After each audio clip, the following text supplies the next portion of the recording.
marital rape remains uncriminalized in the law. A recent University of the Bahamas survey revealing married women are more likely than their single counterparts to experience non-consensual sexual intercourse. With the debate on the issue continuing, the question of will the Bahamas make a change on the issue was once again posed during the wrap-up of the recent Commonwealth ministers' meeting, with one counterpart explaining why her country changed their stance on marital rape. Violence came mainly from partners and ex-partners.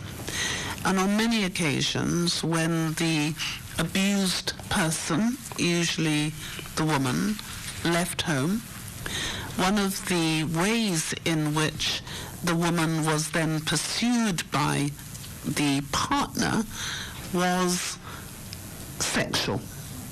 And there would be no consent because they'd separated. Commonwealth Secretary General Patricia Scotland explained that at the time in the United Kingdom, more than 2 decades ago, there was a great debate on whether a man could in fact rape his wife. The law was changed particularly because of the nature of and level of domestic violence and sexual abuse.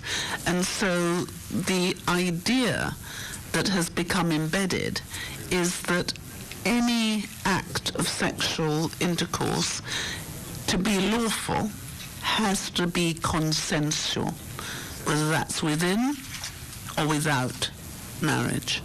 At the time, statistics showed that 1 in 4 women in the UK were subjected to domestic violence.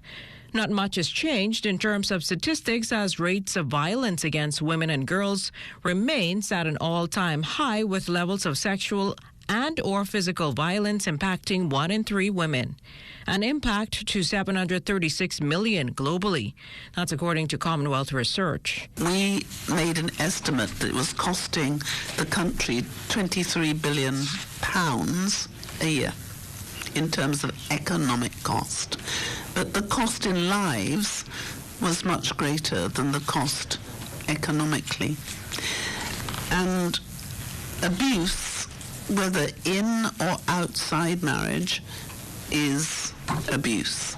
And we certainly took the view that women needed to be protected.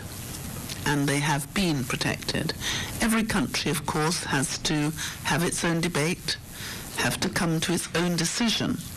But this is really an issue of human rights and whether a woman is entitled to have control over her body and be able to consent to who has access to that body. Commonwealth researchers also put the global cost of violence against women and girls at $1.5 trillion. The United Nations Committee on the Elimination of All Forms of Discrimination Against Women, or CEDAW, has long recommended that the Bahamas adopt without delay the amendments to the Sexual Offences Act by expressly criminalizing marital rape.